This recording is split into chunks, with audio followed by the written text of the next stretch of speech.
Sometimes the people we trust most are the ones who hurt us deepest. When 6-year-old Isa whispers to her grandfather through tears, "He said it wouldn't hurt," the old Apache healer's world crumbles in an instant. Hatali has spent 68 years healing others and choosing peace over revenge. But the white trader he once trusted has broken that sacred bond by hurting his granddaughter. Now this gentle healer faces a choice that will define his final years. The trader thinks an old man poses no threat, but he's about to learn that a grandfather's love can be the most dangerous force of all. What would you do if someone hurt the person you loved most in this world? Before we jump back in, tell us where you're tuning in from. And if this story touches you, make sure you're subscribed, because tomorrow I've saved something extra special for you. The morning sun painted the red canyon walls in shades of gold and amber as Hatali emerged from his adobe dwelling, the ancient medicine pouch hanging heavy at his side. At 68, his weathered hands moved with the same precision they had possessed for decades, selecting sacred herbs from the leather bag that had belonged to his grandfather before him. The pouch, worn smooth by generations of healers, contained not just plants and powders, but the accumulated wisdom of a people who understood that true strength came from mending rather than breaking. In the scattered village of the Chiricahua, Apache, nestled high in the mountains of Arizona Territory, 1887, brought the same rhythms it had for countless generations. Adobe homes dotted the landscape like ancient sentinels, their flat roofs catching the first light of dawn. Smoke rose from cooking fires as women prepared the morning meal, while children's laughter echoed off the canyon walls. It was a sound that had grown precious to Hatali. Too few children remained in their mountain sanctuary. The Apache Wars had ended officially, but their scars ran deeper than any treaty could heal. Hatali remembered when these mountains had sheltered thousands of his people. Now, fewer than 200 souls called this remote valley home, the survivors of a conflict that had consumed a generation. He had chosen differently than many of his brothers, laying down his weapons when others still fought, believing that healing could accomplish what warfare never would. "Grandfather, the sun greets you well this morning." The voice belonged to Isa, his granddaughter and the light of his remaining years. At 6, she possessed the curious eyes of her mother and the gentle spirit her father had carried before illness. Claimed him. She was the last of his bloodline, the final thread connecting him to a future he might not live to see. Her small hand slipped into his weathered palm, warm and trusting. "And it greets you as well, little one," Hatali replied, his voice carrying the measured cadence of one who chose words carefully. "Tell me, what did you dream?" It was their morning ritual. Isa would share her nighttime visions while Hatali prepared his healing teas, and he would help her understand which dreams carried messages and which were simply the mind's way of sorting the day's experiences. This morning, her dreams had been filled with white horses running across clouds, a sign of good fortune according to the old ways. As they walked toward the central fire where the village elders gathered each dawn, Hatali reflected on the path that had brought him here. 30 years ago, he had been known by a different name, one that struck fear into the hearts of settlers and soldiers alike.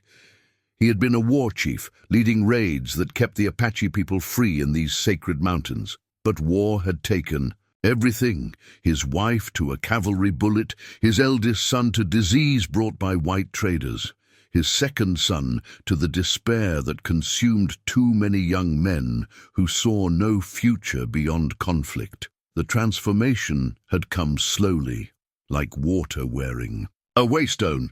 He began learning the healing arts from his grandfather, drawn first by necessity, too many wounded, too few medicine men, and later by a deeper understanding. Violence created wounds that went beyond flesh and bone, the hatred in men's eyes, the fear in children's faces, the way communities turned inward like animals, protecting a fresh injury. These were ailments that no weapon could cure. When Geronimo had finally surrendered 2 years prior, ending the last organized Apache resistance. Hatali had already been walking the healing path for a decade. While other survivors were marched to reservations in distant Florida, his small band had been allowed to remain in these mountains, perhaps because the authorities saw an old medicine man as harmless, or perhaps because someone understood that this remote valley posed no threat to the expanding white settlements below. "Uncle Caleb comes today," Isa announced, breaking into his thoughts. She bounced on her toes with excitement, the way children do when anticipating something pleasant. Hatali smiled, though something in his chest tightened at her words. Caleb Whitmore had been trading with their village for nearly 5 years, arriving monthly with supplies they could not make or grow themselves: metal tools, cloth, sugar, and ammunition for hunting. More importantly, he brought news from the outside world and treated the Apache with the respect that was increasingly rare among white men. Their friendship had begun with a rattlesnake bite. Whitmore had been traveling alone through the mountain passes when the snake struck, leaving him barely conscious and miles from help. Hatali had found him more dead than alive, his legs swollen to twice its normal size, fever burning through his body like wildfire. For 3 days and nights, the old healer had fought to save the white man's life, using every technique his grandfather had taught him. When Whitmore finally opened his eyes, clear and free of fever, the first words he spoke were "thank you." In carefully pronounced Apache, that had been the beginning of an unlikely bond. Whitmore proved to be one of the few white men who took the time to learn their customs, who didn't assume that different meant inferior. He brought gifts for the children, remembered the names of elders, and never tried to cheat them in trading. Over time, Hatali had come to think of him almost as a brother, the kind of relationship his grandfather had said was possible between all peoples, if fear and misunderstanding could be set aside. Isa adored Uncle Caleb, as she had taken to calling him. He always brought her small treasures, colored ribbons for her dark hair, hard candies that dissolved slowly on the tongue, sometimes even books with pictures that helped her practice the English words Hatali thought she should learn. The old healer believed education would be his granddaughter's shield in a world that was changing whether they welcomed it or not. "He brings the winter supplies today," Hatali confirmed, though something nagged at the edges of his consciousness, a feeling he couldn't quite name. The last time Whitmore had visited, there had been something different about him. Nothing obvious, just a tightness around his eyes, a way of looking over his shoulder as if expecting trouble. When Hatali had asked if all was well, the trader had simply nodded and changed the subject. As the day progressed, Hatali tended to his usual duties. Old man Joaquin needed poultices for his aching joints. The mountain winters were hard on bones that had seen too many seasons. Young Mother Paloma brought her baby, feverish and refusing to eat. The child's illness yielded quickly to willow, bark tea and cool compresses, but Hatali spent extra time showing Paloma the signs to watch for, teaching her the healing songs that mothers had sung for generations. The Apache way was not to hoard knowledge, but to share it, to ensure that wisdom survived even when its keepers did not. This was especially important now, when so much of their culture teetered on the edge of being lost forever. Each healing he performed, each story he told, each ceremony he led, was an act of preservation as much as medicine. As afternoon shadows lengthened, Isa helped him organize the medicinal plants they had gathered the previous day. Her small fingers were surprisingly deft at sorting leaves and roots, and she had already memorized the names of dozens of healing herbs in both Apache and English. Hatali took pride in her quick mind and gentle touch. Perhaps she would be a healer too, carrying their traditions into a future he could hardly imagine. "Tell me again about the time you saved the white man from the snake," Isa requested, as she often did while they worked. Hatali obliged, though he wondered at her fascination with that particular story. Perhaps it was because it showed that healing could build bridges between peoples, that an Apache medicine man could save a white trader's life and forge a friendship that benefited both communities. Or perhaps she simply enjoyed tales where good triumphed over death, where wisdom and skill could overcome the venom that sought to destroy. As evening approached, they heard the familiar sound of wagon wheels and horse hooves echoing off the canyon walls. Whitmore's monthly visit had arrived right on schedule, and Issa ran toward the sound with the excitement of a child greeting a beloved relative. But something was wrong. Hatali felt it before he saw it, a disturbance in the natural rhythm of the valley, like a discordant note in a familiar song.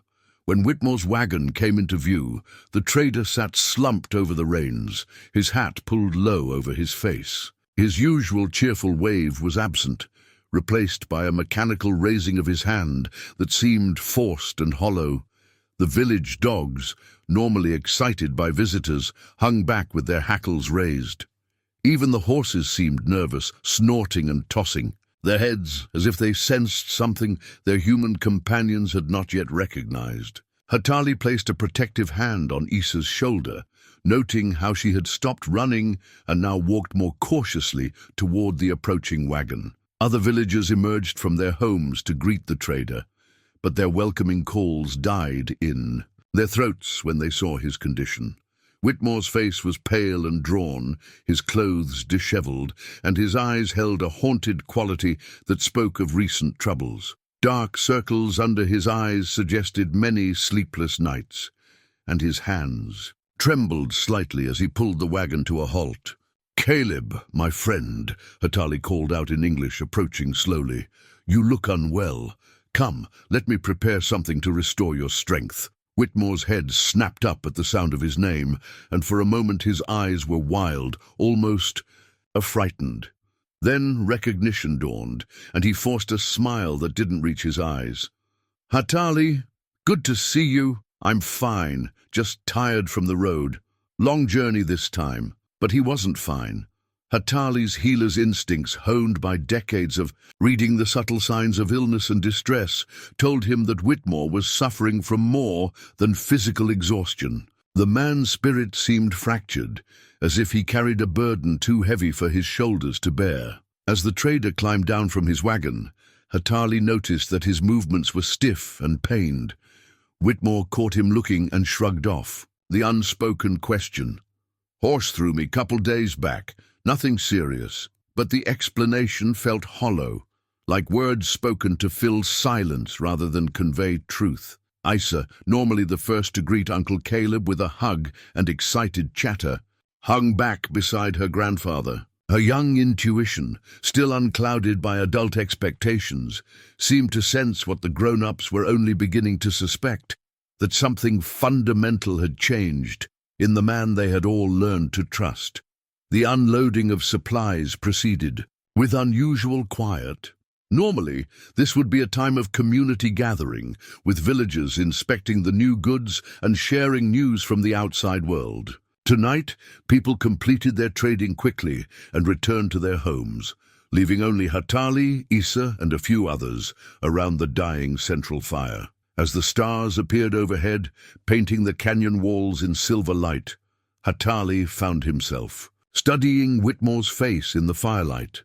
The trader sat apart from the others, staring into the flames with an expression of such profound sadness that it made the old healer's heart ache. This was a man consumed by some private anguish, wrestling with demons that no medicine pouch could heal. "Stay close to me tonight, little one," Hatali whispered to Issa as they prepared to retire. He couldn't explain the feeling, but every instinct told him that change was coming to their peaceful valley, and not the kind of change that brought growth and renewal. The last thing he remembered before sleep claimed him was the sound of footsteps outside his dwelling, too light to be a man's, too purposeful to be an animal's. But when he listened more carefully, the night had returned to its usual symphony of wind and distant coyote calls, and he convinced himself it had been nothing more than the nervousness of an old man who had seen too much change in his lifetime. The morning came too quiet. Hatali woke before dawn, as was his custom, but instead of the usual sounds of a child stirring in her blankets, he found Issa's sleeping area empty. The carefully folded blankets and her absent moccasins suggested she had risen early and dressed herself, unusual behavior for a girl who typically needed coaxing to leave the warmth of her bed. He found her sitting outside their dwelling, knees drawn to her chest, staring at the ground with an intensity that made his stomach clench with unnamed dread. She wore the same clothes from the night before, but they were different now, rumpled and torn in places that spoke of more than restless sleep. Her favorite dress, the blue one with tiny flowers that had been her mother's, now bore a jagged tear along one sleeve that no accidental snag could explain. "Issa," he called softly, approaching her as he might a wounded animal. "The sun greets you this morning, little one." She didn't look up, didn't respond, just continued staring at the earth as if it held answers to questions she didn't know how to ask. When he knelt beside her, close enough to see her face, Hatali's healer's heart nearly stopped. Purple bruises marked her upper arms like fingerprints, and her lower lip was swollen, split in one corner where it had been pressed too hard against her teeth. "Child," he whispered, his voice catching in his throat. "What happened to you?" For long moments she remained silent. Then, without lifting her eyes, she spoke in a voice so small it was barely audible. "He said it wouldn't hurt." The words hit Hatali like a physical blow. 4 simple words that shattered his world as completely as if the mountain itself had cracked in two. He knew, with the terrible certainty that comes with devastating truth, exactly who he was, and roughly what had transpired while the village slept. "Tell me," he said, though every part of him dreaded what he was about to hear. Issa's story came in fragments, broken pieces of a child's trauma that Hatali had to assemble like shards of pottery. Whitmore had returned to their camp after the others had retired, claiming he had forgotten something in his wagon. He had called to Issa through the walls of their dwelling, saying he had a special treat for her, candy from the white settlements, sweeter than anything she had ever tasted. Trusting Uncle Caleb, as she had been taught to trust him, Issa had crept from her bed and followed him away from the village center, toward the stand of cottonwoods where his wagon waited. There, in the darkness between the trees, the man she had called Uncle had shown her his true nature. "He said I was pretty like my mama," Issa whispered, her small hands clenched into fists. "He said he needed something valuable to trade, and that I was the most valuable thing in the whole valley. He said it wouldn't hurt if I was good and quiet." Hatali closed his eyes, fighting against the rage that threatened to overwhelm his lifetime of training in peaceful ways.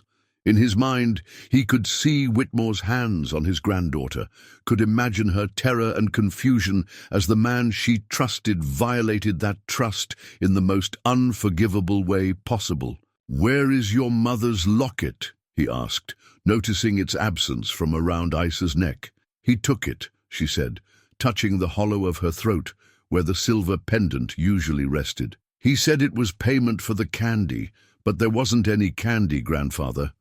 There was never any candy." The locket had been Issa's most treasured possession, the last tangible connection to the mother she barely remembered. For Whitmore to steal it added insult to injury in a way that made Hatali's hands shake with suppressed fury. It wasn't enough. To violate the child, he had to take the one thing that connected her to love and safety. As word of what had happened spread through the village, the reaction was immediate and volcanic. Warriors who had not touched weapons in years began reaching for knives and rifles. Voices raised in anger demanded immediate action, swift vengeance against the white man who had dared to harm one of their children. The peace that Hatali had worked decades to build threatened to shatter in the space of a morning. "We ride to the white settlements," declared Dakota, one of the younger men who had never fully accepted the decision to lay down arms. "We find this trader, and we show him. What happens to men who hurt Apache children?" "And then what?" Hatali asked, though his own heart echoed the sentiment. We kill one white man, and 20 soldiers come to kill all of us. We become what they say we are, savages who cannot be trusted to live in peace. What good is peace? If it means our children suffer, demanded Aita, an elder woman whose own grandchildren had been taken in the wars. What good is your healing if you cannot protect the innocent? The questions cut deep because Hatali had no good answers. All his life, he had believed that there was a better way than violence, that understanding and compassion could bridge the gap between peoples. But how do you find understanding with a man who preys on children? How do you show compassion to someone who has shown none to the most vulnerable among you? As he held his trembling granddaughter, feeling the rapid beat of her terrified heart against his chest, Hatali realized that everything he thought he knew about the world had been challenged in a single night. The medicine pouch at his side, filled with herbs for healing, felt inadequate against the poison that had been injected into their lives. What remedy existed for shattered trust? What prayer could restore innocence once it was lost? Where is he now? Asked Tahoe, the eldest of the surviving war chiefs. His question carried the weight of old authority, the voice of a man prepared to take action regardless of consequences. Gone, reported Chaitin, who had been watching the trader's usual camping spot. His wagon left before dawn. No one saw him go. He moved like a man with something to hide. The coward had fled in darkness, knowing that daylight would bring discovery and reckoning, but his escape only delayed justice, didn't prevent it. Already Hatali could see the determination in the faces around him, the way hands moved instinctively. To weapon grips and old scars seemed to ache with remembered battles. We track him, Dakota said, speaking for many. We follow his trail and we bring him back to face what he has done. No, Hatali said, though the word felt like swallowing broken glass. This is my burden to bear, my granddaughter, my judgment to make. In the silence that followed, Hatali could feel the weight of generations pressing down on him. The old ways demanded blood for blood, swift vengeance for crimes against the innocent. But he had spent 30 years learning different ways, building bridges instead of burning them, healing wounds instead of creating new ones. Yet as he looked at Issa's bruised face, as he felt her small body trembling with trauma, she was too young to understand. Something ancient and terrible stirred in his chest. The warrior he had buried decades ago began to claw its way back to the surface, whispering of justice that came at the edge of a blade. I will tend to her wounds, he announced to the gathered villagers, and then I will decide what justice looks like.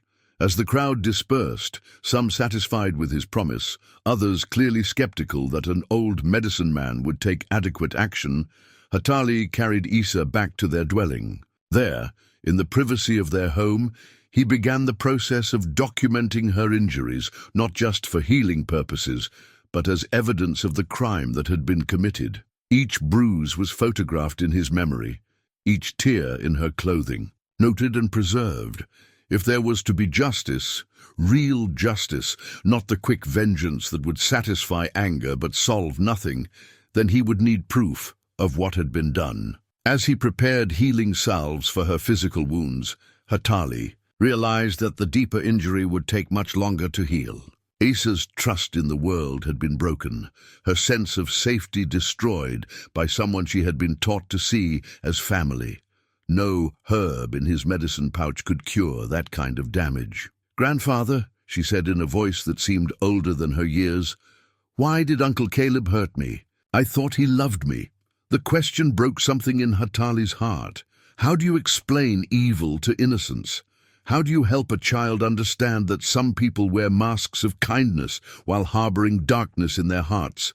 Some people, he said carefully, choosing words that might help without traumatizing further, carry sickness inside them that makes them do terrible things. It's not because of anything you did, little one. The sickness was in him, not in you. She nodded, though he could see she didn't fully understand. How could she? At 6 years old, she was too young to comprehend the depths of human cruelty, too innocent to imagine that someone she trusted could betray her so completely. As night fell again over their mountain village, Hatali sat outside his dwelling, staring at the stars and wrestling with the most difficult decision of his life. Every instinct screamed for immediate action, for swift retribution against the man who had hurt his granddaughter. But his years of healing had taught him patience, had shown him that the first impulse was not always the wisest course. Tomorrow, he would have to choose the path of the healer or the path of the warrior, peace or vengeance. The future of his granddaughter's healing, and perhaps the future of his people, hung in the balance of that choice. In the distance, a coyote howled, a lonesome sound that seemed to echo the ache in his heart. Change had come to their peaceful valley as he had sensed it would. Now he had to decide what shape that change would take. 3 days passed like years. Isa barely spoke, barely ate, barely seemed to inhabit her own small body. She moved through their dwelling like a ghost of herself, flinching at unexpected sounds and shrinking away from touch, even Hatali's gentle, healing hands. The nights were worst, filled with whimpering sounds and sudden wakings that left her shaking and confused. Hatali found himself caught in a prison of his own making. Every moment he spent tending to his granddaughter's wounds was a moment that Whitmore's trail grew colder. Every hour he delayed action was an hour that the coward put more distance between himself and justice. Yet he could not abandon Isa in her time of greatest need, could not choose pursuit over presence when she needed him most. The village simmered with barely contained rage. Warriors who had not lifted weapons in a decade cleaned old rifles and sharpened long-neglected knives. The younger men, those who had never fully accepted the peace path, spoke openly of riding out to hunt the white trader like the animal he was. Their words carried the seductive promise of simple solutions. Find Whitmore, kill him, problem solved. But Hatali had lived long enough to know that violence, however justified, created as many problems as it solved. If they killed Whitmore in the white settlements, soldiers would come. If they brought him back to the village for Apache justice, the territorial authorities would demand explanations that no white court would accept. Either path led to the destruction of the peaceful life they had fought so hard to build. "You think too much, old man," said Chaitan, approaching Hatali as he sat beside the central fire on the third evening. The former war chief's face was hard as stone, aged by decades of conflict and loss. Sometimes the old ways are the only ways that work. Hatali looked up from the flames he had been staring into, searching for answers that the fire had not provided. And what would the old ways accomplish here, my friend? Would they heal Isa's wounds? Would they restore her trust in the world? They would send a message, Chaitan replied grimly. They would show every white man in the territory that Apache children are not to be touched. They would prevent this from happening again, or they would bring soldiers down on our heads like vultures on carrion, Hatali countered. How many of our children would die in the war that followed? How many more grandfathers would lose the last of their bloodline to white man's justice? As they spoke, Hatali's fingers absently traced the edge of a leather-bound ledger he had discovered in Whitmore's hastily abandoned campsite. The book contained detailed records of the trader's business dealings, purchases, sales, debts, and credits, stretching back several years. What the numbers revealed painted a picture of a man in increasingly desperate financial straits. Gambling debts to dangerous men in distant cities. Money borrowed against future profits that never materialized. Debts compounding faster than any honest trader could hope to repay. In the margins of recent entries, Hatali could see the growing desperation, must find additional sources of revenue and valuable items for quick sale, written in increasingly frantic handwriting. The ledger made Whitmore's crime no less unforgivable, but it provided context that complicated Hatali's understanding. This was not the calculated predation of a man who made a habit of harming children, but the desperate act of someone who saw his world collapsing and reached for the most vulnerable. Solution within grasp. A drowning man, dragging down an innocent child in his panic. "What does the book tell you?" asked Ayana, one of the elder women who had been watching him read. "That desperation makes men do things they would never consider in clearer moments." Hatali replied, closing the ledger with a sigh. "That fear and debt can poison a man's spirit as surely as snake venom poisons his blood." "You speak as if this knowledge changes something," Chaitan said, his voice carrying a warning edge. "As if understanding makes forgiveness possible." "Understanding and forgiveness are different things," Hatali replied carefully. "I seek to understand because healing requires knowing the full nature of the wound. But understanding does not mean accepting what was done to Isa." The old healer stood slowly, feeling every one of his 68 years in his joints and bones. The weight of the decision pressing on him seemed to grow heavier with each passing hour. His people expected him to act, to choose either the healing path or the warrior path, but the right choice remained hidden in shadows that no fire could illuminate. That night, as he had each night since the attack, Hatali performed a traditional healing ceremony for Isa. He burned sacred sage and sweetgrass, filling their dwelling with cleansing smoke. He sang the old songs, the ones his grandmother had taught him for calling broken spirits home to their bodies. He applied healing salves to her physical wounds and told stories designed to remind her that the world contained far more good than evil. But the ceremony that had always brought her comfort now seemed to frighten her. When he reached for her hands to include her in the ritual, she pulled away as if his touch burned. When he began the healing songs, she pressed her hands over her ears as if the sacred words caused pain. The connection between them, built over 6 years of love and trust, had been damaged by Whitmore's actions in ways that simple medicine could not address. "I can't fix this with herbs and prayers," Hatali admitted to himself as he watched Isa curled into the smallest possible ball on her sleeping mat. "This kind of wound requires a different kind of healing." The realization brought with it a terrible clarity. To heal Isa's deepest injuries, he would have to ensure that justice was done, not the quick, violent justice that would satisfy tribal anger, but the kind of justice that would allow a little girl to trust the world again. She needed to know that good people would protect her, that evil actions carried consequences, that the universe had an order that could be restored when chaos threatened to overwhelm it. As the fourth dawn approached, Hatali made his decision. He would leave the village and pursue Whitmore, not for vengeance, but for justice. Not to satisfy his own rage, but to begin the process of healing that Isa needed. The trader would answer for his crimes, but in a way that restored order, rather than creating chaos. Kneeling beside his sleeping granddaughter, Hatali whispered a promise into the pre-dawn darkness. "I will make this right, little one. I will bring you justice that heals rather than hurts, and I will return to you whole, not broken by the violence that has already cost us too much." In her sleep, Isa stirred slightly, as if some part of her spirit had heard and understood. For the first time in 3 days, her face looked peaceful, as if she sensed that her grandfather's protective love was about to take action on her behalf. The old medicine pouch that had served him for decades still hung at his side, but now Hatali reached for a different bundle, one he had not touched in 30 years.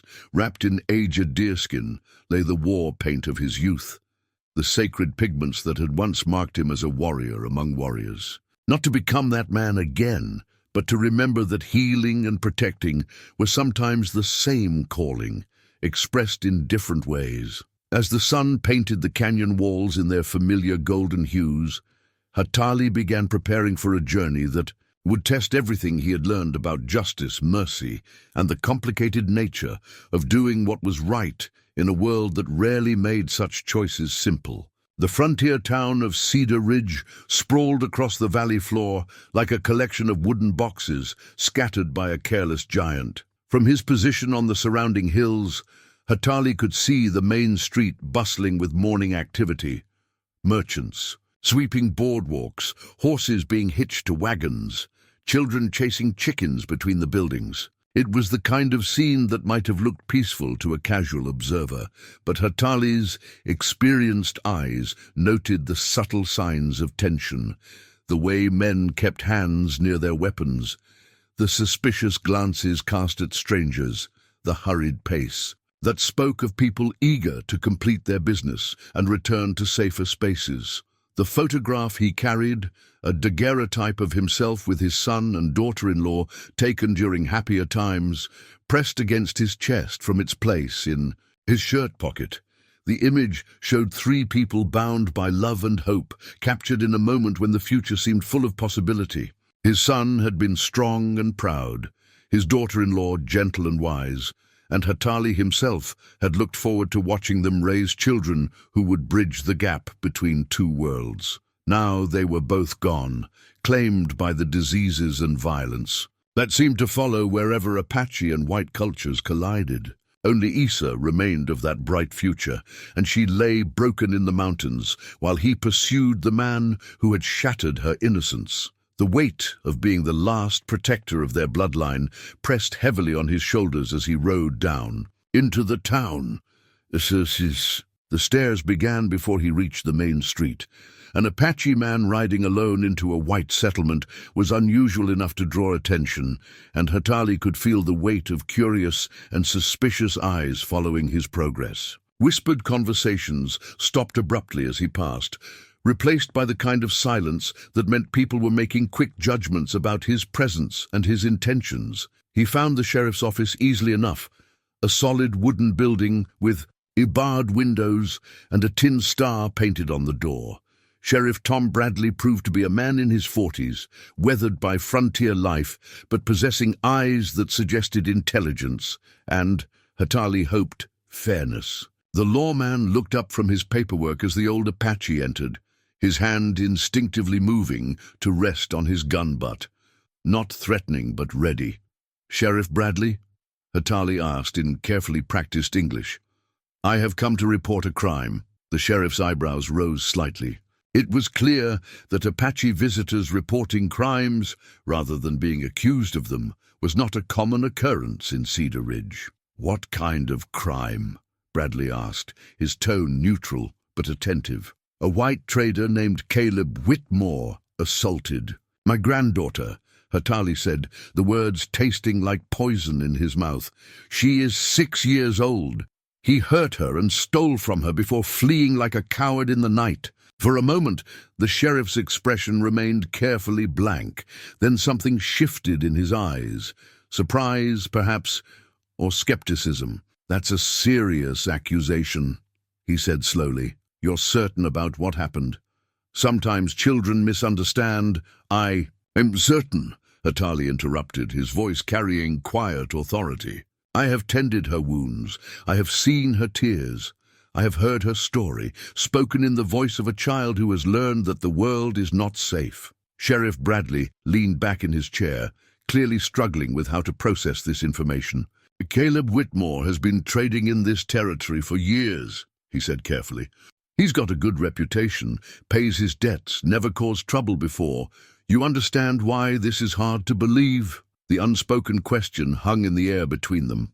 Why should a white lawman believe an Apache's word against that of a respected white trader? Hatali had expected this reaction, had prepared himself for the skepticism that would greet his accusations. But hearing it spoken aloud still felt like another wound opening in his chest. "I understand that believing me requires courage," Hatali replied quietly. "It is easier to think that Apache grandfathers lie about such things than to accept that white traders might prey on children.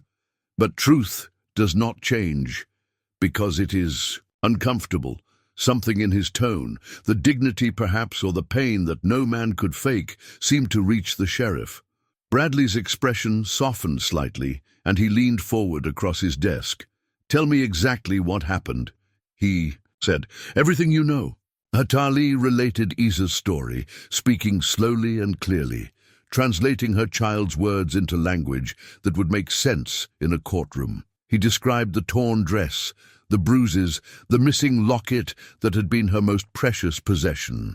He spoke of Whitmore's changed behavior in recent visits, the desperation that had lurked behind his eyes like a trapped animal. When he finished, Sheriff Bradley was quiet for a long moment. "Where is Whitmore now?" he finally asked. "Gone," Hatali replied. "He left before dawn the morning after the attack. His wagon tracks led east toward the territories. And you followed them here?" "I followed them as far as I could. The trail went cold at the river crossing 20 miles east of here." Bradley nodded slowly, making notes on a piece of paper. "I'll need to send word to the territorial marshal, maybe put together a posse if we can pick up his trail again. But I have to tell you honestly, without more evidence, without witnesses, this is going to be hard to prove in court." "What kind of evidence would convince you?" Hatali asked. Though he suspected he already knew the answer, the sheriff's uncomfortable silence spoke volumes. In a world where an Apache child's word carried little weight against a white man's reputation, what evidence could possibly suffice? Even if they found Whitmore, even if they brought him to trial, would any white jury believe the testimony of a 6-year-old Apache girl against a trader with 5 years of good standing in the community? "I'll do what I can," Bradley said finally, "but you need to understand the limitations we're working with here. Indian testimony doesn't carry the same weight in territorial courts as—" He stopped himself, clearly realizing how his words sounded. "As white testimony," Hatali finished for him. "Yes, I understand. The law, like the land, belongs to those with the right color skin." The sheriff winced, but didn't contradict him. Instead, he asked, "What were you planning to do if you found Whitmore yourself?" It was a loaded question, one that carried implications of vigilante justice and the kind of violence that white authorities expected from Apache men. Hatali considered his answer carefully, knowing that his next words would determine whether the sheriff saw him as a grieving grandfather seeking justice or a savage planning revenge. "I planned to bring him back to face what he had done," Hatali said truthfully. "My granddaughter needs to know that justice exists, that evil actions have consequences. She needs to heal, and healing requires the restoration of order." "And if he resisted?" Bradley pressed. "If he tried to run again or fight back, then I would do what was necessary to protect the innocent," Hatali replied, meeting the sheriff's eyes directly. "As any grandfather would." The honesty seemed to resonate with Bradley, who nodded slowly. "I can understand that. If someone hurt my daughter," he shook his head, "well, let's just say I'd want justice too." As Hatali prepared to leave the sheriff's office, Bradley called after him. "There's a boarding house on Oak Street run by a widow named Martha Hendricks. She's got a kind heart and doesn't judge folks by their skin color. If you need a place to stay while you're in town, she might help." The recommendation proved valuable. Martha Hendricks was a woman in her 50s, who had lost her own child to scarlet fever years earlier. When Hatali explained his situation, carefully, respectfully, he saw recognition flicker in her eyes. The universal pain of a parent fearing for their child's safety transcended racial boundaries. "That poor little girl," Martha whispered, her hand pressed to her heart. "What kind of monster would hurt an innocent child?" She provided Hatali with a room and, more importantly, with information. Whitmore had indeed passed through Cedar Ridge, but not quietly. He had been drunk and boastful, telling anyone who would listen about how he had outsmarted the old redskin who thought he could threaten a white man. "He sold his trading post to the Stevensons for half what it was worth," Martha explained over a simple dinner of bread and stew. "Took the money and headed east, said he was done with Indian trading. Folks said he looked scared, like something was chasing him." "Did he say where he was going?" Hatali asked. "El Paso, I think. Maybe further south into Mexico. Places where a man with ready cash can disappear if he needs to." The information filled Hatali with both hope and dread. Hope, because Whitmore's trail was not as cold as he had feared. Dread, because every mile the trader put between himself and justice was another day, that Issa would wake up believing that evil actions went unpunished. that the world was a place where innocents suffered while wrongdoers escaped consequences. That night, lying on Martha's clean sheets in her quiet boarding house, Hatali stared at the ceiling and wrestled with doubt. Was he doing the right thing, pursuing Whitmore across the territory? Or should he return to the mountains and focus on healing Issa through traditional methods, accepting that some wounds could not be mended through human justice? The photograph in his shirt pocket crinkled as he turned over, reminding him of all he had lost and all that remained to be protected. His son and daughter-in-law were beyond his ability to save, but Issa still had a chance at a future. If he could restore her faith that good people would stand between her and harm. Tomorrow, he would continue east, following the trail of a man who had stolen far more than a silver locket. He would pursue justice not for vengeance, but for healing. Not to satisfy his own rage, but to show his granddaughter that love was stronger than cruelty, that protection was more powerful than predation. As sleep finally claimed him, Hatali dreamed of Issa running through mountain meadows, her laughter echoing off canyon walls, her face bright with the trust and joy that childhood should possess. It was a dream worth pursuing, even if the path led through the darkest valleys of human nature. The desert stretched endlessly before Hatali, like a sea of red sand and weathered stone, broken only by the occasional Joshua tree reaching twisted arms toward an unforgiving sky. He had been riding east for 2 days, following wagon tracks and the scattered reports of travelers who remembered seeing a nervous white man with haunted eyes, pushing his horses too hard through the blazing heat. The traditional war paint pouch bounced gently against his hip as his horse picked its way along the rocky trail. He had not opened it yet, had not painted the sacred symbols that would mark him as a warrior on the hunt, but its presence reminded him of skills he had hoped never to use again. The ability to track men across impossible terrain, the patience to wait motionless for hours until prey revealed itself. The coldly calculating mind that could predict an enemy's next move and position itself accordingly. These were talents earned through blood during the Apache Wars, when he had been known by a different name, one that white soldiers spoke in, whispers around their campfires. He had been young then, driven by righteous fury at the theft of Apache land and the slaughter of Apache people. Each raid had felt like justice, each ambush a necessary response to unprovoked aggression. But that path had cost him everything: his wife, his sons, nearly his own soul. The transformation to healer had been born from exhaustion as much as wisdom. After burying his family, after watching too many young warriors die in conflicts that seemed to solve nothing, he had laid down his weapons and taken up the medicine pouch. The old ways of healing had offered something that warfare never could: the possibility of making things better rather than simply making enemies pay. Now, riding through the sun-baked wilderness in pursuit of the man who had hurt Issa, Hatali felt those old instincts stirring like hibernating snakes awakened by warmth. The tracker in him noted every broken twig, every disturbed stone that marked Whitmore's passage. The warrior in him calculated distances and escape routes, anticipated where a desperate man might make his stand. The grandfather in him simply burned with the need to protect what remained of his bloodline.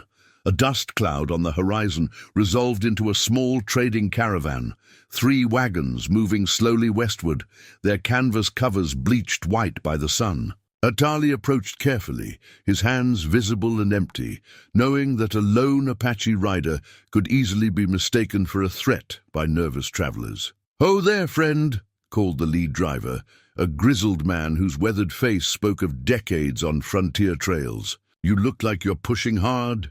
Everything all right?" "I seek a white trader named Caleb Whitmore," Hatali replied in his careful English.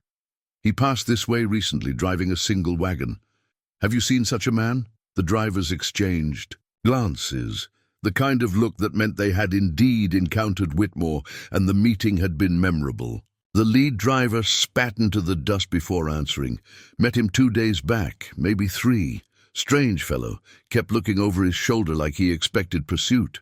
Tried to trade us some jewelry for supplies, but something about him didn't sit. Right, we declined his business and moved on. What kind of jewelry? Hatali asked, though his heart already knew the answer. Silver locket on a chain. Pretty piece, looked like it might have belonged to a woman. But the way he offered it, desperate-like, as if he needed to get rid of it quick, made us suspicious. We don't deal with stolen goods, and that's what it smelled like to us. Issa's locket. The confirmation hit Hatali like a physical blow, though he kept his expression neutral. Whitmore was not just fleeing justice. He was trying to erase the evidence of his crime, trading away the stolen treasure that connected him to his victim. Which direction did he go? Hatali asked. Toward Broken Mesa, the driver replied, pointing. Southeast toward a cluster of red rock formations shimmering in the heat.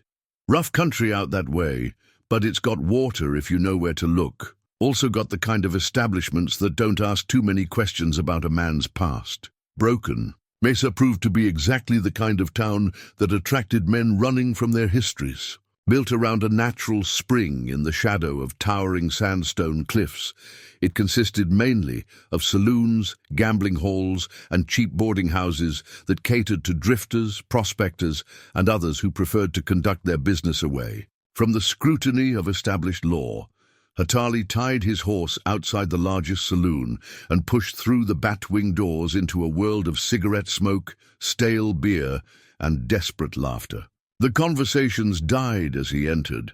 Apache men were not common customers in establishments like this, but resumed after a moment with the studied indifference of people who had seen enough strange sights to be surprised by very little. He found Whitmore at a poker table in the back corner, hunched over his cards with the intensity of a man betting his last hope on luck that had already abandoned him. The trader looked terrible, unshaven, hollow-eyed, his clothes stained with sweat and trail dust. But it was the quality of his desperation that struck Hatali most forcefully.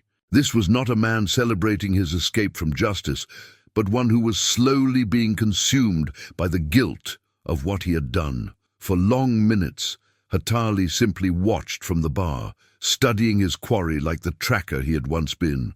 Whitmore's hands shook as he reached for his whiskey glass. He startled at unexpected sounds and kept glancing toward the door as if expecting unwelcome visitors. Most tellingly, he was losing badly, not because he didn't understand the cards, but because his concentration was fractured by internal torment. "You look like a man with troubles, mister."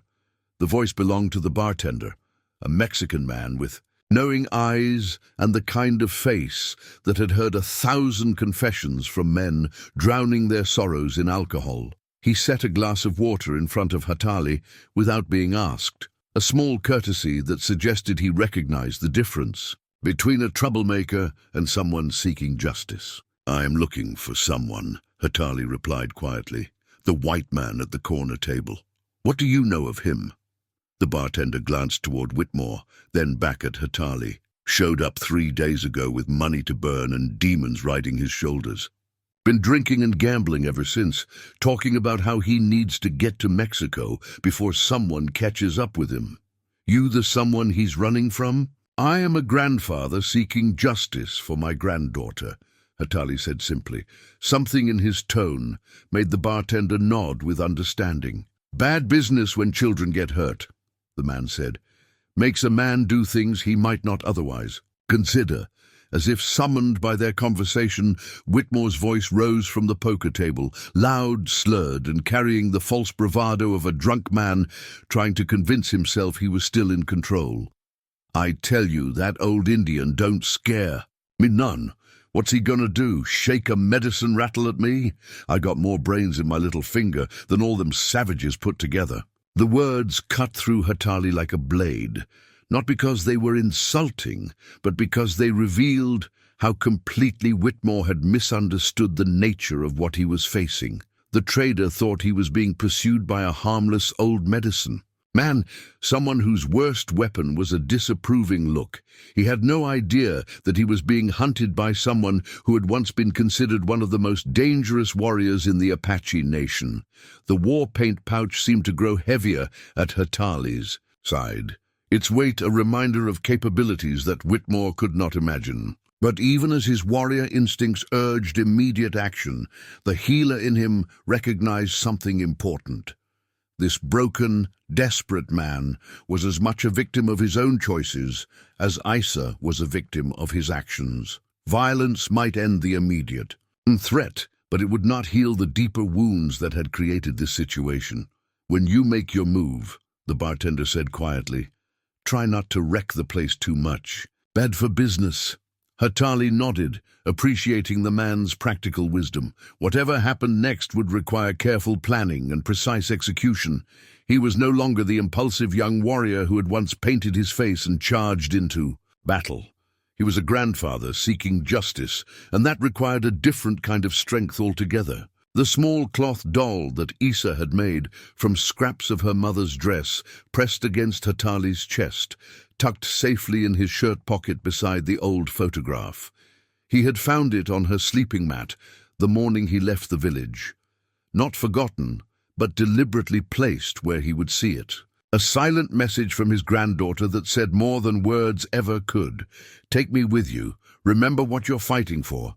Come home to me whole." The doll was crude by adult standards. Uneven stitches, mismatched fabric, button eyes that sat slightly crooked, but it represented something precious beyond measure. It was innocence made manifest, childhood's attempt to create beauty from whatever materials were at hand. Now it served as his talisman, a reminder that justice was not about satisfying his own anger, but about protecting the capacity for joy and trust that Whitmore had tried to destroy. Hatali spent the second day in Broken Mesa gathering information, the way a healer gathered medicinal plants, carefully, methodically, looking for the details that others might miss.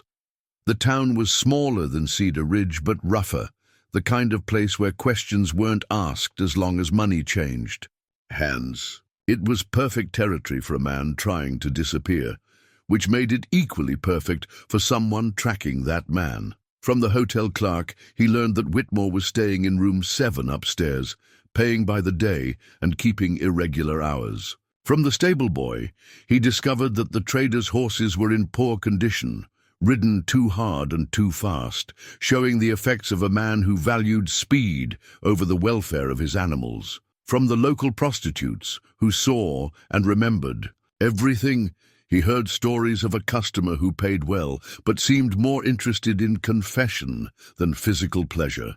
"He keeps talking about a little girl," one of the women told Hatali, her painted face showing genuine concern. "Says he did something terrible, keeps asking if I think God can forgive him. It's not the kind of pillow talk most men engage in, if you catch my meaning." The information painted a picture of a man being consumed by guilt from the inside out.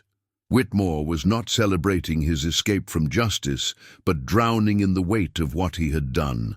The knowledge should have provided satisfaction, but instead, it complicated Hatali's feelings in ways that made his mission both easier and more difficult. On the third day, opportunity presented itself in the form of desperation. Whitmore had been gambling steadily since arriving in town, and his luck had been uniformly terrible. By afternoon, he was down to his last few coins and growing increasingly agitated as other players began to smell his desperation like predators, scenting wounded prey. "I got something valuable to trade," Whitmore announced to the poker table, his words slurred but determined. "Worth more than all your cash put together." From his vest pocket he withdrew Isa's silver locket, the precious keepsake that had belonged to her mother, stolen along with her innocence on that terrible night. The chain caught the afternoon light streaming through the saloon windows, and for a moment the locket seemed to glow with its own inner fire. Hatali's carefully maintained composure cracked like ice under pressure. Every instinct screamed at him to cross the room and reclaim his granddaughter's treasure, to wrap his hands around Whitmore's throat and squeeze. until the life left his eyes. The warrior paint pouch at his side seemed to burn against his hip, calling him to embrace the old ways of swift and violent justice. But the healer in him recognized this moment for what it truly was. Not an opportunity for vengeance, but a chance for the kind of justice that might actually heal the wounds that had been inflicted. Whitmore was about to compound his original crime by selling the one piece of evidence that could convict him, the stolen locket that proved his guilt. "Beyond any doubt. That's a mighty fine piece of jewelry," said one of the other players, leaning forward to examine the locket more closely. "Where'd you come by it?" "Family heirloom," Whitmore lied smoothly, though sweat beaded on his forehead. "Been in my family for generations. Worth at least $50, maybe more." The lie came so easily that Hatali wondered how many other deceptions Whitmore had told over the years, how many other crimes he might have committed and covered up. But this lie would be his last. This theft would be his final act of taking something that didn't belong to him. Hatali stood slowly, moving with the deliberate care of a man who had spent decades learning to control his impulses. The poker players looked up as he approached their table, surprise flickering across their faces at the sight of an Apache man in their midst. But it was Whitmore's reaction that revealed the most. The sudden pallor, the way his hand instinctively moved toward the gun at his hip, the recognition that his past had finally caught up with him. "That locket does not belong to you," Hatali said quietly, his voice carrying the authority of absolute certainty. "I don't know what you're talking about," Whitmore stammered, but his hand shook as he reached for the locket. "This is my property, been in my family for years. It belonged to a woman named Evening Star," Hatali continued, stepping closer to the table. "She died of fever 5 years ago, and her daughter has worn it every day since then. Until 3 nights ago, when you stole it from a 6-year-old child after assaulting her." The accusation hung in the air like smoke from a gun barrel. The other poker players pushed back from the table, suddenly eager to be anywhere else but in the middle of whatever was about to unfold. The saloon, which had been filled with the usual sounds of drinking and gambling, fell silent as patrons sensed the approaching storm. "You're crazy," Whitmore said, but his voice cracked on the words. I wouldn't." But even as he spoke the denials, his eyes held the trapped look of a man who knew his lies were crumbling around him. "Look at me," Hatali commanded, his voice carrying the iron authority of the warrior he had once been. "Look into my eyes and tell me you did not hurt my granddaughter." Whitmore tried to meet his gaze but couldn't sustain it. His eyes skittered away like roaches fleeing light, and in that moment everyone in the saloon understood that the Apache's accusations were true. The silence stretched like a bowstring pulled to its breaking point, filled with the weight of unspoken judgment. "She was just there," Whitmore whispered, the words torn from him like confessions under torture.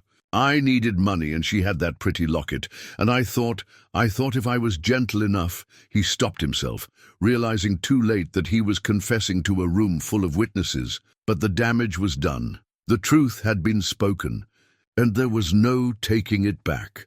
Hatali felt the war paint pouch calling to him again, urging him to paint his face with the sacred symbols and become the instrument of vengeance that this moment seemed to demand. It would be so easy to let the old fury take control, to become the warrior who had once terrified white soldiers across the territory. One swift movement, one precise application of force, and justice would be served in the ancient way. But as his hand moved toward the pouch, he felt the small cloth doll in his shirt pocket, Issa's innocent creation, her plea for him to return home whole rather than broken by violence.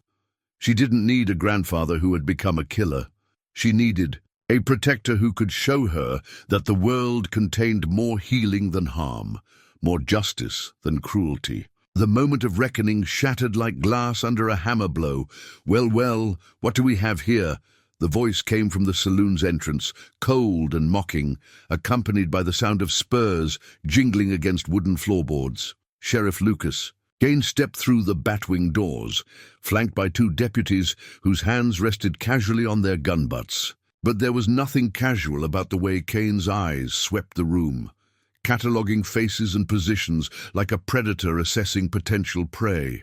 Hatali's warrior instincts, dormant for 30 years but never truly dead, flared to life with the intensity of a struck match. Something was wrong, deeply, fundamentally wrong, about this lawman's arrival.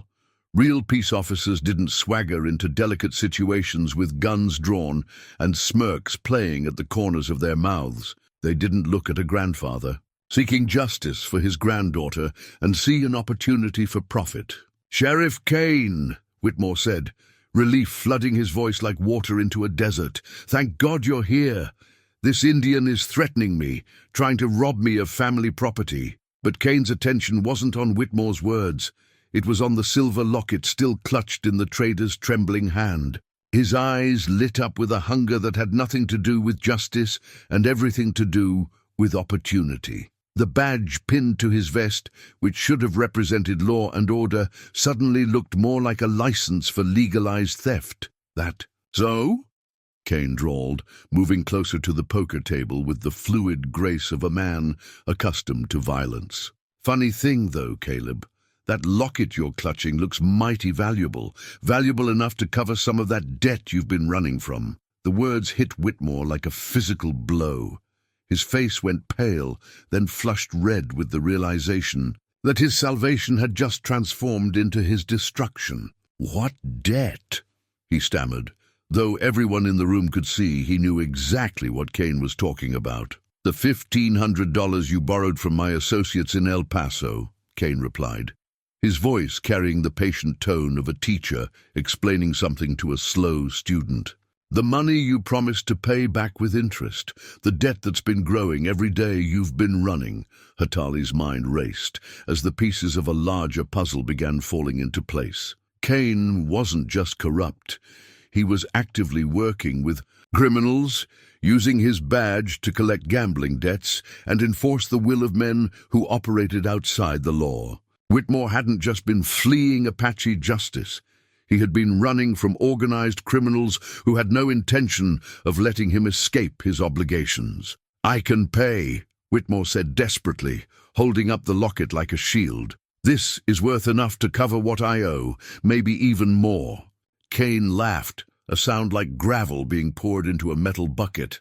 "See, that's where you're wrong, Caleb. My associates aren't interested in partial payments anymore. They want to send a message to other folks who might think they can borrow money and then disappear into the desert." One of the deputies, a thin man with dead eyes and a badly healed scar across his left cheek, moved to block the saloon's back exit while his partner positioned himself near the main entrance. The other patrons, sensing the shift from minor drama to serious danger, began easing toward whatever doors remained accessible. "However," Kane continued, his voice taking on the oily quality of a snake oil salesman, "I might be willing to work out a different arrangement. You see, we've got ourselves a problem here. An Apache man threatening a respectable white trader, probably planning to scalp him and steal his property. Tragic situation, really, the kind of thing that requires immediate action from law enforcement." The implication hit Hatali like a war club to the chest. Kane intended to kill both him and Whitmore, framing it as justified defense of a white man against Indian aggression. The corrupt sheriff would eliminate a debtor who knew too much about his criminal connections, while simultaneously removing an inconvenient witness to Whitmore's crimes. Two problems solved, with one act of calculated murder. "You can't be serious," Whitmore whispered, finally understanding that his real enemy had never been the old Apache seeking justice. It had been the badge-wearing criminal who had been hunting him all along. "Oh, I'm dead serious," Kane replied, his hand moving to rest on his gun butt. "See, dead men don't talk about the kinds of business arrangements they've been involved in. And dead Indians don't file complaints with territorial authorities about missing granddaughters." The mention of Isa sent a surge of protective fury through Hatali's veins. Not only did Kane intend to murder them both, but he had clearly done enough research to know about the child who had been assaulted. The corrupt lawman was willing to ensure that justice never reached Whitmore, no matter how many innocent lives had to be sacrificed to protect his criminal enterprise. "Problem is," Kane continued, clearly enjoying his moment of complete control, "we need this to look convincing. Can't just shoot you both down in cold blood. Too many witnesses for that. No, we need a proper gunfight. Indian draws first. Deputy has to defend the poor trader. Tragic but necessary violence." The deputy with the scarred face grinned, revealing teeth stained yellow by tobacco. "I'll make it quick for the old man," he said. "Professional courtesy." But even as Kane outlined his murderous plan, Hatali was calculating angles and distances with the cold precision of the warrior he had once been. The corrupt sheriff had made a crucial error in his confidence. He had assumed that he was dealing with a helpless old medicine man, rather than someone who had once been considered one of the deadliest fighters in the Apache nation. "There's just one problem with your plan," Hatali said quietly, his voice carrying a new quality that made several of the remaining patrons step back involuntarily. "What's that, old man?" Kane asked, amused by what he saw as defiance from a position of helplessness. "You assume I came here alone?" It was a bluff, but one delivered with such complete conviction that doubt flickered across Kane's face. The corrupt sheriff's eyes darted toward the windows and doors, suddenly wondering if Apache warriors might be positioned outside, waiting for a signal that would never come. In that moment of uncertainty, Whitmore made his choice. Perhaps it was guilt over what he had done to Issa, or maybe simple self-preservation, but the trader suddenly grabbed the kerosene lamp from the poker table and hurled it toward Kane with desperate strength. Glass shattered, oil splashed, and flame began licking hungrily at the wooden floor. The distraction lasted only seconds, but seconds were all that Hatali needed. His hand moved to the pouch of war paint at his side, not to apply it to his face, but to remember what it represented. The courage to protect the innocent, the willingness to stand between evil and those who could not defend themselves, the understanding that sometimes healing required the precise application of controlled violence. As chaos erupted around him, Kane, cursing and drawing his gun, deputies scrambling for position, Whitmore diving for cover behind the bar, Hatali felt 30 years of careful restraint fall away like shed skin. The grandfather seeking justice and the warrior who had once terrified his enemies merged into something new.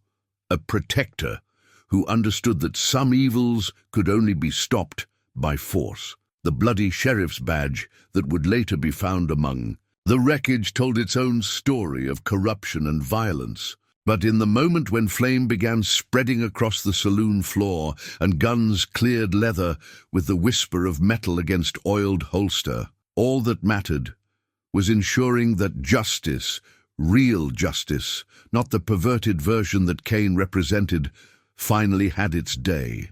The flames spread across the saloon floor like liquid anger, consuming everything in their path with an appetite that seemed almost intelligent.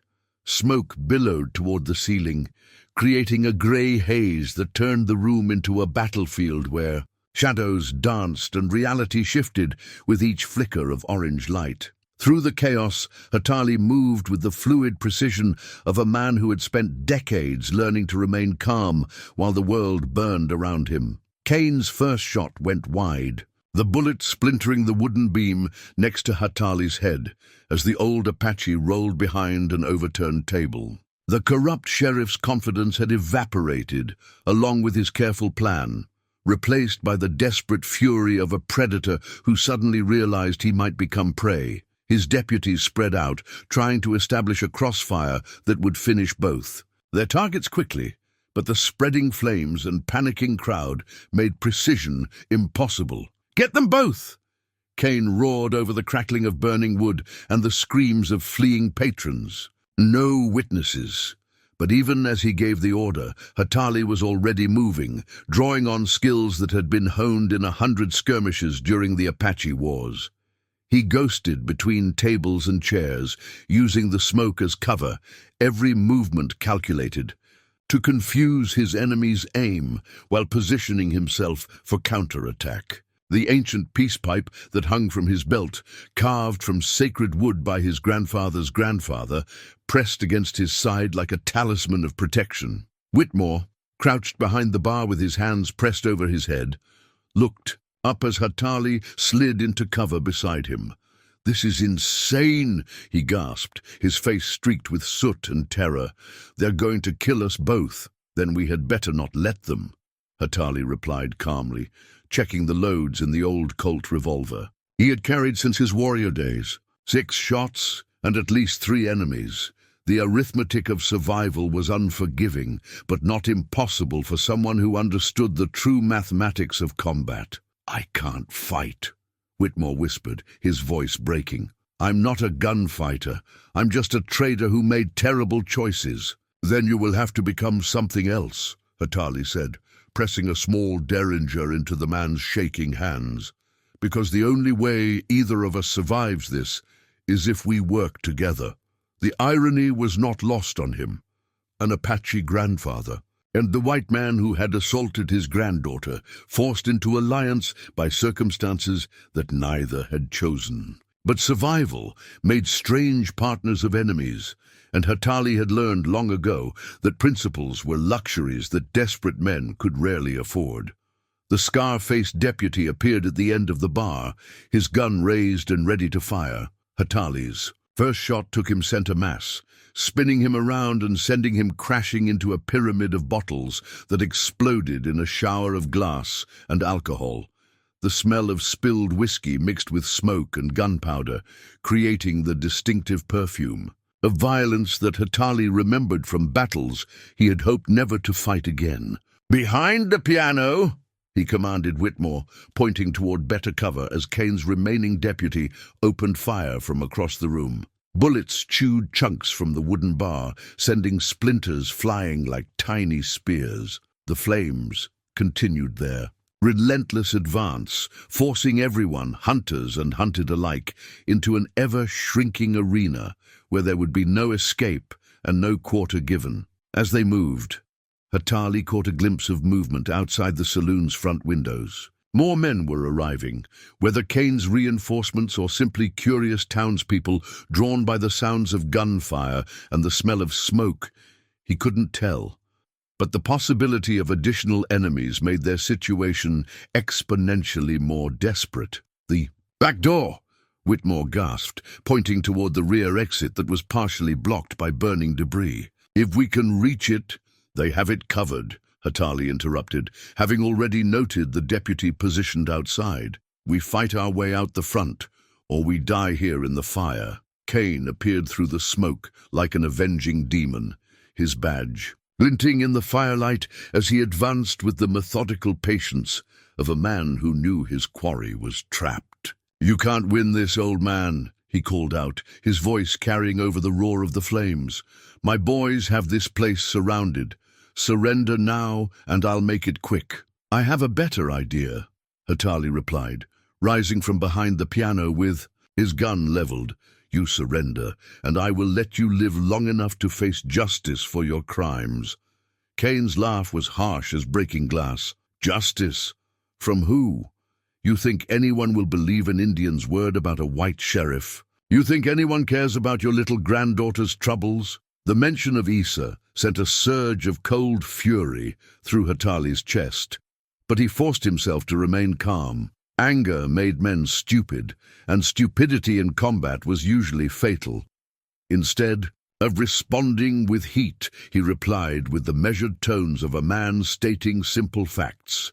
"I think," he said quietly, "that you have forgotten what kind of man you are dealing with." Before Kane could respond, Hatali was moving again, not retreating, but advancing through the smoke and flames with the terrible certainty of a natural force. His grandfather's peace pipe bounced against his hip, a reminder that he fought not for conquest, but for protection, not for glory, but for justice. The distinction mattered in ways that went deeper than strategy or tactics. Whitmore followed, surprising both himself and Hatali with his courage. The man who had fled from justice like a coward was finding reserves of strength he hadn't known he possessed. Perhaps it was the extremity of their situation, or perhaps facing death had finally freed him from the paralyzing weight of his own guilt. "Cain!" a voice called from outside. "Territorial marshals coming up the road with a full posse. Best wrap this up quick." The words hit the corrupt sheriff like a physical blow. His carefully planned execution was falling apart. His backup was nowhere to be found, and legitimate law enforcement was approaching fast. In a matter of minutes, he would have to explain why he had been in a shootout with an Apache man and a missing trader, why his deputies were dead, and why the saloon was burning down around their ears. "No witnesses," Cain muttered, raising his gun with the desperate certainty of a man who had run out of options. No witnesses at all. But as he prepared to fire, as the flames closed in around them and the sound of approaching horses grew louder, Hatali felt a strange sense of peace settle over him. Win or lose, live or die, he had done everything possible to seek justice for his granddaughter.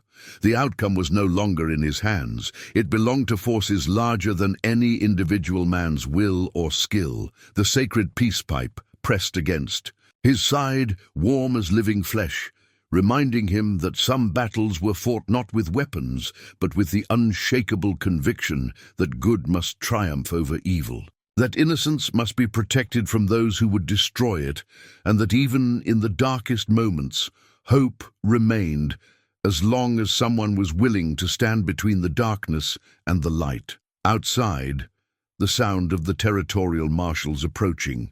Posse grew louder, promising either salvation or a new set of enemies to face. Inside the burning saloon, 3 desperate men prepared for a final confrontation that would determine not just their own fates, but the future of a little girl who waited in the mountains for her grandfather to come home. The war paint pouch at Hatali's side had remained unopened throughout the entire ordeal, its sacred pigments unused. He had not needed to become the warrior of his youth to fight this battle. The healer and protector he had become was weapon enough for any enemy foolish enough to threaten those he loved. As Cain's finger tightened on his trigger, and the flames reached toward them with hungry fingers, Hatali offered a prayer to his ancestors, not for victory, but for the strength to do what was right regardless of the cost. The rest, as his grandfather had always said, belonged to the spirits who watched over those who fought with pure hearts and clear intentions. The war lance that had belonged to Hatali's father hung ethereally in his memory as the final confrontation began, its carved wooden shaft and eagle feathers representing everything that connected him to the warriors who had come before. Though the physical weapon remained buried beneath stones in a sacred place high in the mountains, its spirit lived on in every calculated movement, every precisely timed breath, every decision that placed protection above self-preservation. Cain's desperation made him dangerous in the way that cornered animals were dangerous, unpredictable, savage, willing to destroy everything within reach if destruction was the only option remaining. His gun bucked in his hand as he fired wildly through the smoke, more concerned with covering his escape than achieving accuracy. One bullet shattered a mirror behind the bar, sending fragments of silvered glass cascading like deadly snow. "You want to die for a half-breed child you barely know?" Cain snarled, backing toward what he hoped was an exit, while keeping his weapon trained on the smoke-shrouded figures pursuing him. "She's just another Indian brat who'll grow up to be another problem for decent white folks." The words were calculated to provoke, designed to make Hatali angry enough to make mistakes. But the old healer had spent too many years learning to separate emotion from action, wisdom from impulse. Instead of rage, Cain's insults filled him with the cold certainty that this man represented everything that was wrong with a world that would hurt children and call it justice. "She is the future," Hatali replied calmly, advancing through the flames with the steady pace of inevitability. "You are the past that needs to die." Whitmore stayed close to Hatali's left shoulder. the derringer clutched in his shaking hands like a prayer made of metal and gunpowder. The trader had transformed during their desperate alliance. The coward who had fled justice had discovered reserves of courage that surprised them both. Perhaps facing death had freed him from the paralyzing weight of his own guilt, or perhaps protecting the man whose granddaughter he had wronged offered a path toward some form of redemption. The territorial Marshall's voice could be heard clearly now, barking orders to his men as they surrounded the burning building. "Secure all exits. Nobody leaves until we know what's happening in there." Kane's face twisted with the realization that his escape routes were closing faster than the flames consuming the saloon. The corrupt lawman had built his power on the assumption that his badge made him untouchable, that territorial authorities would accept his word over any contradictory evidence. Now he faced the prospect of explaining a gunfight that had claimed his deputies and destroyed half of Broken Mesa's main street. "Damn you," Kane whispered, raising his gun with the desperate precision of a man making his final stand. "Damn you, both to hell." The shot came simultaneously from two directions, Kane's Colt barking its deadly message, while Whitmore's smaller derringer added its voice to the conversation. Smoke and fire made accuracy nearly impossible, but at close range, even wild shots could prove fatal to the unlucky. Hatali felt the bullet's wind as it passed inches from his head, close enough to part his hair and remind him that death remained. An active participant in their deadly dance, but his own shot, fired with the calm precision of someone who understood that missing was not an option, found its mark in Kane's shoulder, spinning the corrupt sheriff around and sending his gun skittering across the burning floorboards. "It's over," Hatali said, stepping through the smoke with his weapon still trained on the wounded man. "Surrender now and face justice like a man instead of dying like a dog." But Kane was beyond reason, beyond surrender, beyond anything except the animal instinct to lash out at his enemies even as his world collapsed around him. With his good arm, he reached for a second gun hidden beneath his vest, a desperate gambit that telegraphed his intentions to anyone with combat experience. Whitmore saw the movement and reacted without thinking, throwing himself forward to shield Hatali from Kane's final attack. The trader's body absorbed bullets meant for the Apache healer, his sacrifice buying precious seconds that meant the difference between life and death. "You protect the innocent," Whitmore gasped, his life bleeding out onto the burning floor. "That makes you better than both of us." As sirens wailed outside and the territorial marshal's men prepared to storm the building, Hatali found himself faced with the ultimate choice: kill Kane in the ancient way of warrior justice, or preserve him for the white man's courts despite everything he had done. The war lance of his ancestors whispered of swift vengeance, but the peace pipe at his side spoke of healing that could only come through the proper restoration of order. Kane lay wounded and helpless, his corruption finally exposed, his power broken. The choice of how he would face justice belonged to the man who had traveled so far to ensure that justice was served. The silver locket lay in the spreading pool of Whitmore's blood, its chain tangled around his lifeless fingers like the final connection between a dying man and his last attempt at redemption.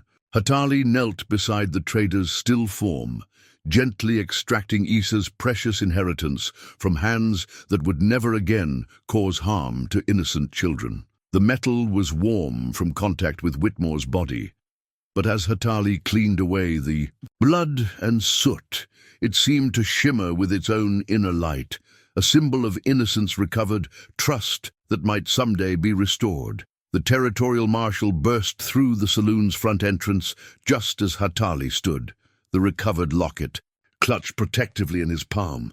Marshal James Crawford was a man in his 50s, weathered by years of frontier justice, but possessing the kind of eyes that suggested he had never lost sight of the difference between law and mere force. Behind him came a dozen deputies, their weapons drawn but held with the professional restraint of men who understood that sometimes the situation was more complex than it initially appeared. "Drop your weapons," Crawford commanded, his voice carrying the absolute authority of legitimate law enforcement. Everybody on the ground, hands where I can see them. Hatali complied immediately, placing his gun on the burning floor and raising his hands to show they held nothing more dangerous than a child's locket. Cain, wounded and barely conscious, could only glare with the impotent fury of a man whose carefully constructed world had collapsed in a matter of minutes. "Marshal Crawford," Cain gasped, trying to summon enough strength to maintain his deception. "Thank God you're here. This savage murdered my deputies, burned down half the town. I barely survived the attack." But Crawford was already studying the scene with the practiced eye of someone who had investigated too many crime scenes to be easily fooled. The positioning of the bodies, the pattern of bullet holes, the way the fire had started, none of it supported Cain's version of events. More importantly, the marshal had been receiving reports for months about the corrupt sheriff's activities, allegations that had finally prompted this official investigation. "Interesting story, Lucas," Crawford said, kneeling beside Whitmore's body to examine the wound pattern. "Except for the fact that this man took bullets meant for someone else. Hard to square that with your version of events." As Crawford's deputies secured the scene and began questioning witnesses, the true story emerged like sunlight breaking through storm clouds. The bartender, who had survived the firefight by hiding in his cellar, provided testimony about Cain's arrival and his obvious familiarity with Whitmore's criminal debts. Other patrons described the corrupt sheriff's attempt to execute both men under the pretense of defending a white trader from Apache aggression. "I heard Cain say there couldn't be any witnesses," testified the woman who ran the boarding house next door. "He wasn't trying to rescue anybody. He was trying to cover up his own crimes." The evidence mounted steadily. Cain's connection to organized crime, his use of his badge to collect gambling debts, his willingness to commit murder to protect his illegal activities.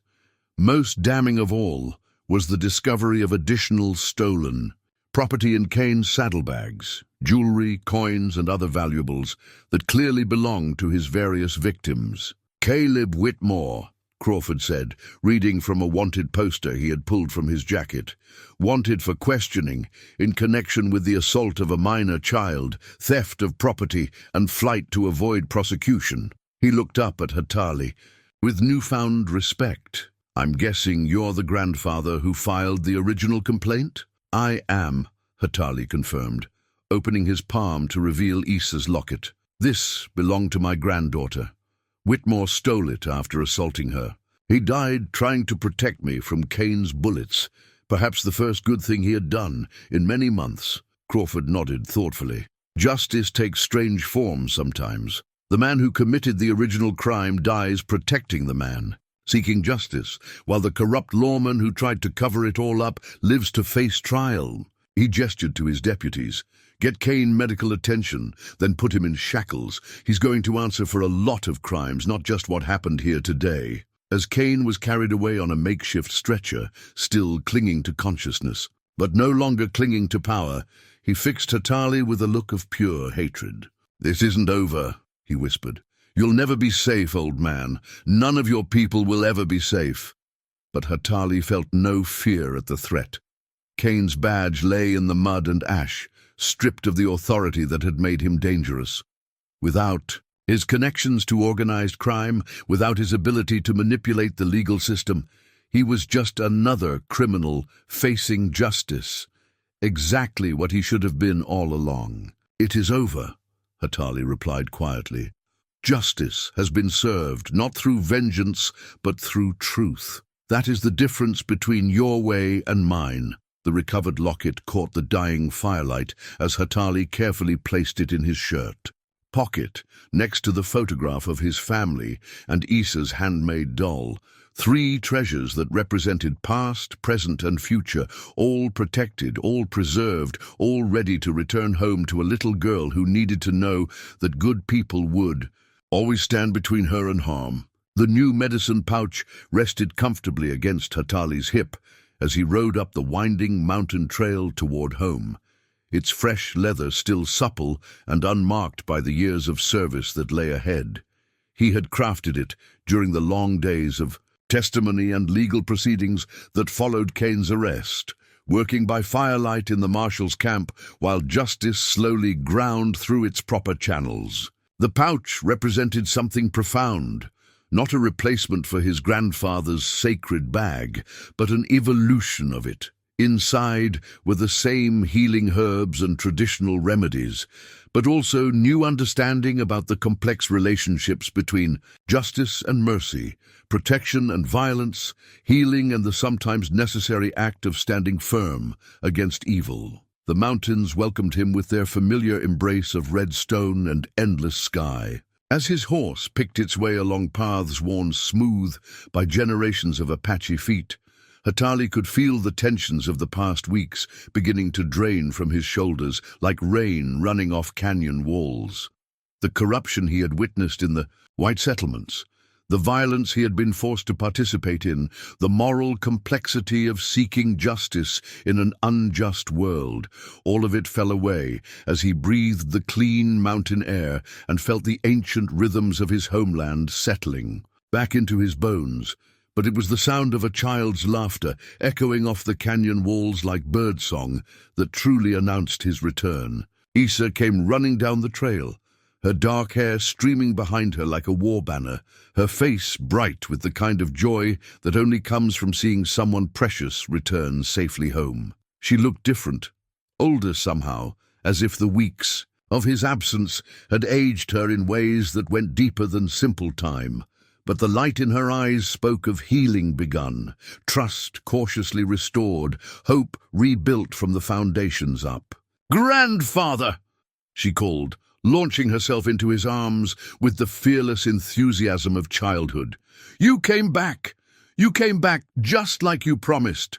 Hatali held her close, feeling the rapid beat of her heart against his chest and marveling at the resilience that allowed children to survive trauma that would destroy grown men.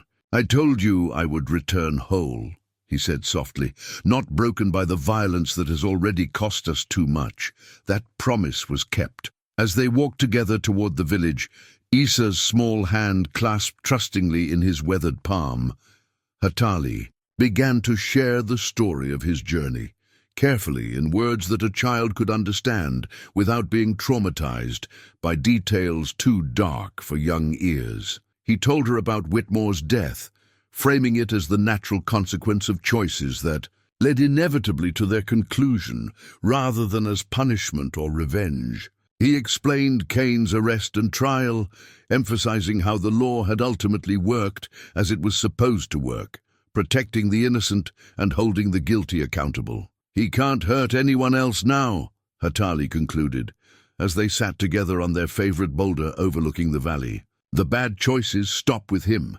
They don't get passed on to hurt other children. And this belongs to me again," Isa said, touching the silver locket that now hung once more around her neck. Hatali had cleaned it thoroughly, blessed it with sage, smoke, and returned it to its proper place during a simple ceremony that involved the entire village. The locket seemed to glow against her dark skin, no longer a symbol of violation and theft, but of recovery and restoration. The village elders gathered that evening to hear the full account of Hatali's journey, and their reactions revealed the depth of change that had occurred not just in him, but in their entire understanding of what justice could look like. The younger warriors, who had initially called for blood and immediate vengeance, listened with growing respect as he described how patience and proper action had achieved better results than violence ever could.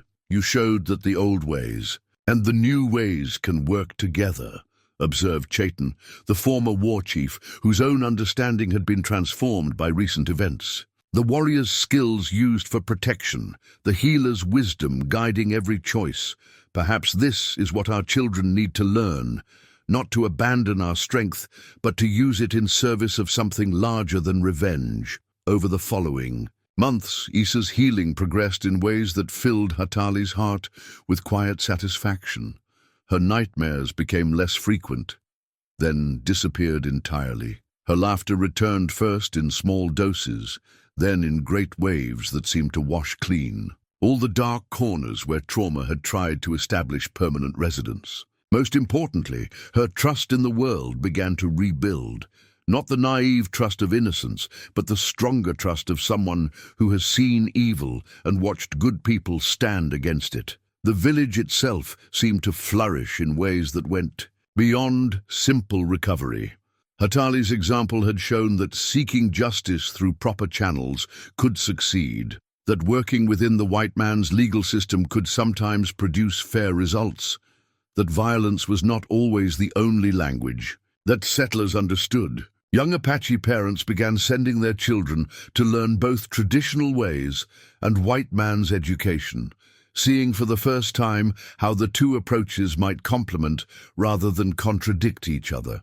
As winter gave way to spring and the mountain meadows burst into bloom, Hatali often found himself watching Isa play with the other village children, her movements free and unself-conscious, her voice raised in games and songs that spoke of a future unshaded by the traumas of the past. She had grown taller during his absence, but more than that, she had grown stronger, not in the way that survives by building walls against the world, but in the way that thrives by learning to trust wisely and love courageously.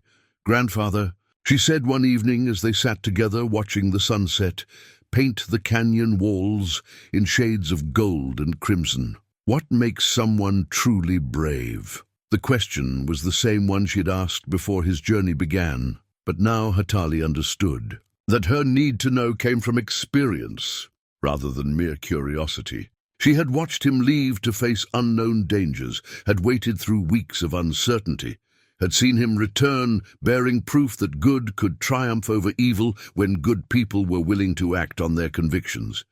"Choosing what's right when everything in you wants to choose what's easy," he replied, the same words he had spoken months earlier, but with deeper understanding of their meaning. Standing between harm and innocence, even when the cost might be everything you have to give. Isa nodded thoughtfully, her young mind already beginning to grasp concepts that would guide her through whatever challenges lay ahead. In her hands, she held a new doll, not a replacement for the one that had comforted him during his darkest hours, but a companion piece that represented the continuing story of their family's resilience. As the stars appeared overhead and the village settled into the peaceful rhythms of another day's ending, Hatali felt the deep satisfaction that comes from promises kept and justice served. The new medicine pouch at his side held more than herbs and healing remedies. It contained the accumulated wisdom of a man who had learned that protection and healing were not separate callings, but different aspects of the same sacred duty. Somewhere, in the distance, a coyote called to its mate, and the sound carried across the mountains like a blessing. Tomorrow would bring new challenges, new opportunities to choose between the easy path and the right path, new chances to show that love was indeed stronger than hate, that healing could triumph over harm, that justice was worth pursuing even when the journey led through the darkest valleys of human experience. But tonight, a grandfather and his granddaughter sat together under an endless canopy of stars, both whole, both safe, both ready for whatever tomorrow might bring.